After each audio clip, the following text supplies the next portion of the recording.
Welcome to the Slop Temple. We pray this video helps.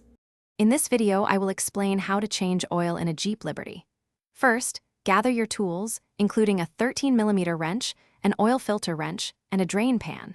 You'll also need about 5 quarts of new 5W30 engine oil and a new oil filter.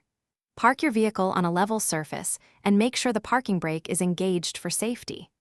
This preparation ensures a smooth and efficient oil change process. Now let's drain the old oil. Slide under your Jeep and locate the oil drain plug on the oil pan. Position your drain pan directly beneath it. Using your 13mm wrench, carefully loosen and remove the plug.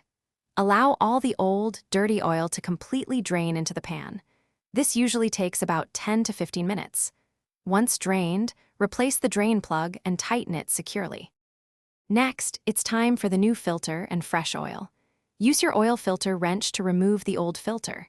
Before installing the new one, apply a thin film of new oil to its rubber gasket. This helps create a good seal.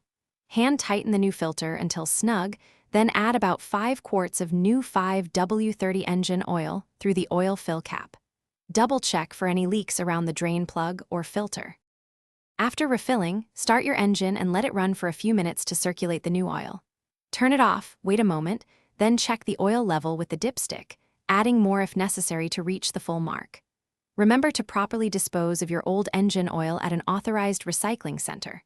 Also, for more great tips and deals, check the description below. There's a book linked there that can truly change how you think about money, along with other helpful resources. Thanks for watching. Consider subscribing if we helped you.